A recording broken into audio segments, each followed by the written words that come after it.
somos violentadas, primero por nuestros derechos, otro porque somos mujeres, otro porque somos pobres y otro porque somos indígenas. Está latente lo que es el machismo, está latente las faltas de oportunidades, hay mucho analfabetismo.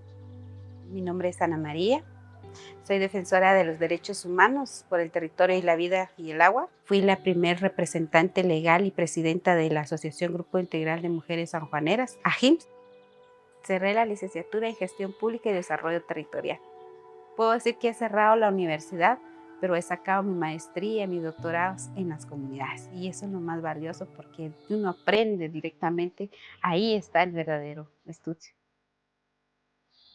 Trabajamos todo el tema de prevención de violencia y racismo y discriminación que vivimos nosotras las mujeres principalmente de acá de pueblos indígenas de los 3 municipios de acá de San Raimundo, San Pedro Zacatepeques y San Juan Zacatepeques.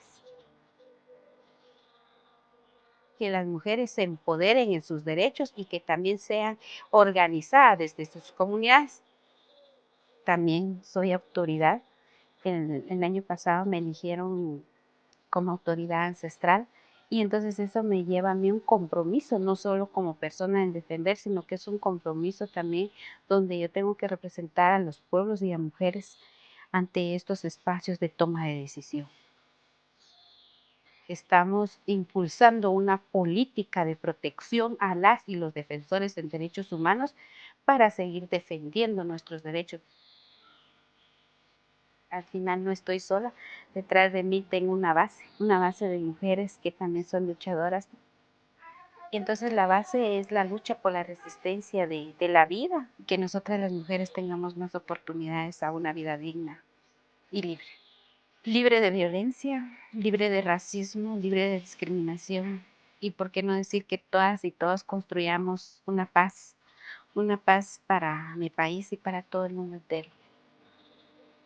Matioshichiniraja, manikope chere, y la pejut ich chavirish, que man tajin kiri, que kayalok, y conogel iriashoki, kamolok, y ni catatá, ni caté, ni catatá, ni que guatí, ñaperi, caslencho chindo.